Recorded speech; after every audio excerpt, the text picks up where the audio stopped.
Paz seja convosco. Eu não quero colocar uma cinza na tua testa, mas quero colocar uma palavra no teu coração. E essa palavra possa prover para você um alimento, quem sabe o alimento que você veio buscar na casa de Deus. Quero que você ache o livro de Esther. O livro de Esther fica no Antigo Testamento, antes de Jó. Essa é a leitura da palavra de Deus. Queremos falar segundo a palavra. Capítulo 10 do livro de Esther. Assim diz a palavra de Deus. Depois disto pôs o rei Assuero tributos sobre a terra e sobre as ilhas do mar. E todas as obras do seu poder e do seu valor, e a declaração da grandeza de Mardoqueu, a quem o rei engrandeceu. Porventura não estão escritas no livro das crônicas dos reis, da Média e da Pérsia? Porque o judeu Mardoqueu foi o segundo depois do rei Assuero, e grande para com os judeus, e agradável para com a multidão de seus irmãos, procurando o bem do seu povo e trabalhando pela prosperidade de toda a sua nação. Que o Espírito de Deus digne-se abençoar a leitura da sua santa palavra e nos dá um recado santo às nossas vidas, em nome de Jesus. Digam amém? O livro de Esther, que está entre os livros do Antigo Testamento, é um livro muito especial. Alguns teólogos não gostam do livro de Esther, dizem que ele não tem uma inspiração divina. E esse motivo de não ter a inspiração divina é o fato de nenhuma vez aparecer o nome Deus dentro do livro. O livro todo de Esther, em nenhuma vez aparece o nome Deus. Mas o nome não aparece não é porque não é um livro consagrado por Deus. É porque na época havia o domínio político dos medos e dos persas, e o nome de Deus não era pronunciado para se evitar alguma coisa pior. Mas esse livro conta a história, uma história linda, maravilhosa, que confirma exatamente o que nós sempre pregamos, que Deus está sempre atento, desde os menores aos maiores. Essa história confirma aquilo que temos aprendido de Deus, de que Ele interfere na história e Ele interfere nas vidas, para que elas possam ser conduzidas à exaltação. Esse livro confirma o que toda a palavra de Deus diz. Não importa como começa, nem como caminha, importa que o fim sempre é abençoado. O começo do livro de Esther apresenta um rei chamado Assuero, que era o rei Xerxes, rei da Pérsia, e ele era considerado o príncipe do mundo.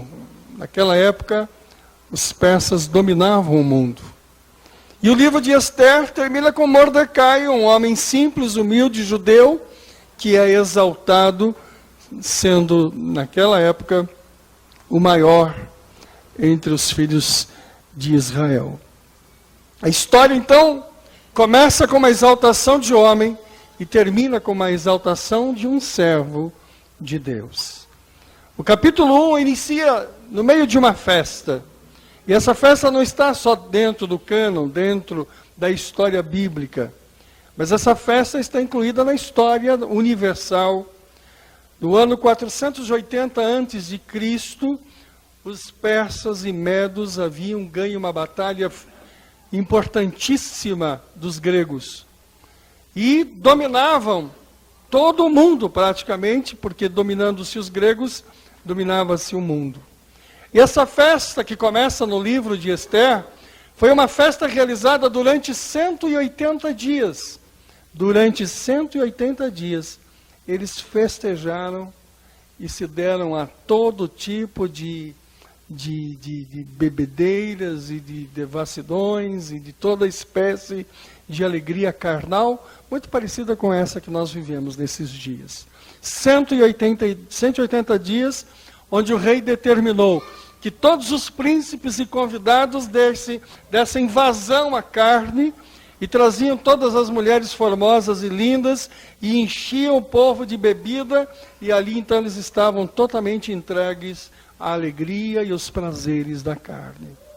Foi assim que começa o livro de Esther. Mas no meio da bebedeira, no meio de toda aquela luxúria, né, impera-se não só os desejos carnais, como os desejos malignos do inferno. E aquele rei, tomado por toda aquela bebedeira, por toda a luxúria, envaidecido pelo poder que ele era tomado como sendo o maior do mundo, né, queria honra e muita honra, e já não satisfeito com tudo que ele fazia e bebia, ele resolveu chamar a sua rainha e expô-la e mostrar a sua beleza perante os seus amigos e perante os príncipes. E a rainha, vendo que se tratava de uma exposição indevida, ela se nega a estar na presença dos amigos do rei. E aconteceu que então o rei ficou muito entristecido, tratava-se de uma atitude, uma afronta daquela mulher para ele. Ele resolve então tomar uma atitude dramática, resolve punir. Porque ele entendia que a atitude da rainha poderia se estender a outras mulheres, e aí então todas as mulheres ficariam dominadoras e não obedeceriam seus maridos. E na sua malignidade, então, ele resolve puni-la, tirando-lhe o trono, o direito de estar na sua presença como primeira dama. E aí então, abre-se a oportunidade para uma nova mulher. O povo de Israel, naquele mesmo tempo histórico, estava escravo, estava preso. Israel estava jogadinho, né? Todo o povo de Israel estava ocupado em funções menores, em coisas menores, e não tinham nada, nenhum direito, estavam prestes a serem punidos de forma mais perigosa, perseguições, mortes e etc. A palavra de Deus conta que havia uma órfã, uma menina muito bonita, muito formosa, entre as meninas de Israel. E exatamente essa menina órfã que foi colocada diante de outras concorrentes na presença do rei.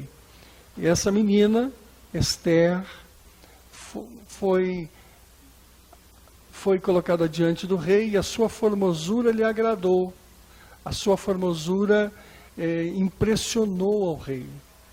E ele acabou por escolher aquela menina para ser a sua rainha. Do nada, de toda aquela situação que havia nula em relação ao povo de Israel, abriu-se com aquilo uma nova oportunidade ao povo. Na sequência da história daquele rei, aconteceu um fato interessante. Havia lá um comandante, um homem maligno, terrível, chamado Amã. E este homem, então, queria perseguir aos hebreus, porque ele queria honra para si. E o povo de Israel não dava honra a homem. O povo de Israel havia aprendido a honrar ao seu Deus. E aquele homem, então, induzido pela sua vaidade, por não receber honra dos hebreus, então levanta contra eles uma palavra de perseguição e começa então a agir de forma maligna para matar todos os hebreus. Primeiro aquele que não lhe deu honra, que era Mardoqueu, e depois toda a sua família, todo o seu povo, e na verdade ele queria destruir toda a herança deixada pelo Senhor desde os princípios, manifestado naqueles homens que estavam ali naquele reinado. Mas naquele instante havia uma mulher hebreia, havia uma mulher judia ao lado do rei, no lugar certo, na hora certa, no momento adequado. E quando ele travava com o rei todas as ações formais, a legalidade do seu ato maligno, quando ele já preparava para poder mover contra os judeus a perseguição, a morte, a destruição, Estava ali, Ester, do lado do rei, na hora certa, e ele não conseguiu com isso perpetrar a perseguição, perpetrar o domínio, e o povo de Israel, ao invés de ser destruído, ao invés de ser arruinado, ao invés de ser dizimado da terra, foi exaltado, não só pela vida de Ester, como pela vida do seu parente Mardoqueu. E toda aquela maldição daquele homem, todo o preparo maligno daquele homem, voltou-se contra ele, virou-se contra si. E a mesma forca que ele preparou para levar Mardoqueu, foi a mesma forca que lhe serviu para que ele morresse. Reverteu-se então o quadro. De perseguido, Mardoqueu passou a ser o segundo homem do Império Persa. E Ester, durante 13 anos, fora rainha ao lado daquele rei. E na sequência histórica, mostra que todo Israel pôde depois reconquistar Jerusalém através de Neemias e depois de Esdras. Eles puderam sair da escravidão a partir daquela rainha, a partir daquele governo, a partir daquela ação de Deus lá na frente. 10 anos depois, 50 anos depois, 100 anos depois, a família pôde ser reconstruída em Jerusalém, retomou a terra e continuou todos os fatos históricos. Isso aconteceu com José. Não era ninguém, de um poço, de uma cisterna, ele sai para ser governador do Egito. Assim aconteceu com muitas personagens da palavra de Deus. De ninguém a algo importante, de perseguido a alguém abençoador, alguém líder. A palavra de Deus é riquíssima nisso. E são esses ensinamentos que produzem em nós a confiança de que o Senhor é conosco. O Senhor é conosco. Muitas vezes nós temos a nossa vida num plano, numa situação tal, que parece que estamos distantes de Deus, parece que Deus não está nos olhando, parece que o Senhor não está sobre nós. Sabe, temos a sensação de que as pessoas estão legislando sobre a nossa vida, determinando sobre a nossa vida, impondo sobre a nossa vida morte, destruição. Nós começamos a olhar as coisas irem para trás, nós começamos a sentir derrotas e perdas, mas não é assim. A palavra de Deus tem desde o princípio nos ensinado. Ele diz: eis que estou convosco todo o tempo. Estou hoje, estou amanhã, estarei sempre até a consumação dos séculos. Talvez neste momento você seja um Mardoqueu sentado à beira do palácio, olhando a festa lá dentro, e você diz: eu nunca poderia estar no meio de uma festa. Talvez você esteja à porta ali, entristecida, por um período difícil, por um momento atroz, por uma dificuldade na vida. E você diz: essa bênção não é para mim, essa bênção não é para a minha vida, essa bênção não é para a minha família.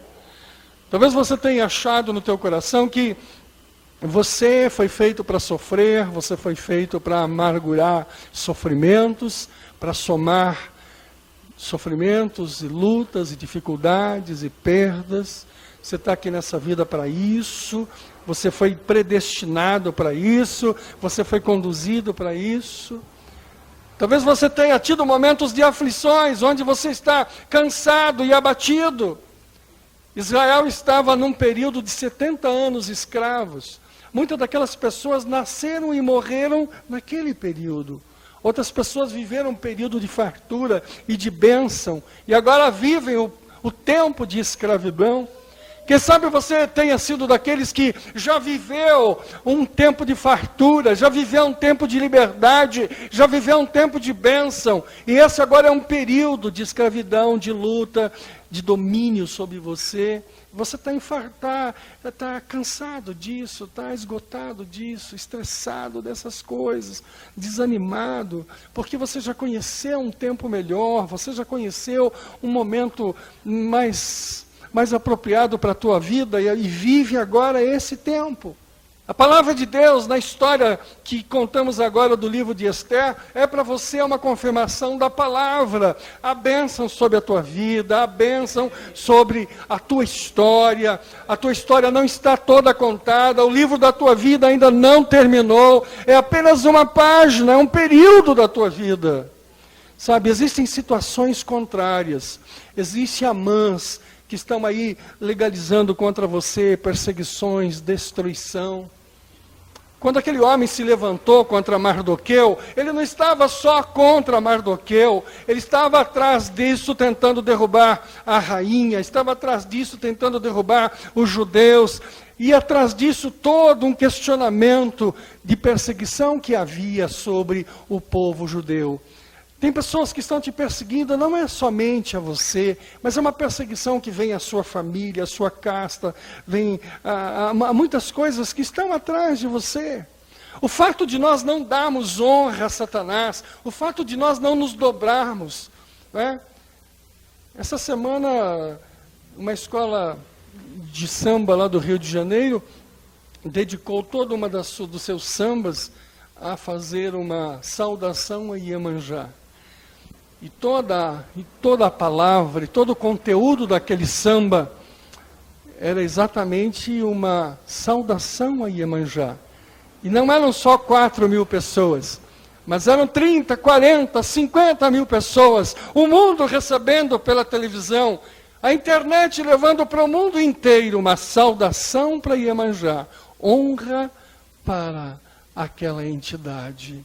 Sabe, quando nós não nos dobramos diante disso, quando você se propôs a mudar, quem sabe, o canal da tua televisão, quando você se propôs a sair e da tua boca não saíram aquelas palavras de honra e nem de saudação, porque você não se dobra diante de Iemanjá, você se dobra diante do Senhor Jesus. Tá? Toda vez que você faz isso, não dando honra a esses deuses malignos, ele perpetra contra você perseguições espirituais. Muitas são as pessoas que nesta quarta-feira de cinza estão abatidos, cabisbaixos, arrasados, sabe, totalmente destruídos. Pularam, agora estão sem força, sem energia, entristecidos, com a alma totalmente esvaziada. Deram honra a uma Amã qualquer, deram honra a um Deus maligno, a um demônio, deram honra ao corpo. Você tem aprendido a dar honra a Deus. Nunca dê honra a nada que seja contrário ao Criador. Não dê honra a homem, não dê honra a sacerdote, não dê honra a profeta, não dê honra à igreja, não dê honra a coisas nenhuma. Honre a Deus. Ele sim é digno de toda honra e de toda glória. Algum tempo atrás eu fui convidado para ir num lugar que havia um lugar de rezas, um lugar de orações, e havia ali uma quantidade enorme de santos.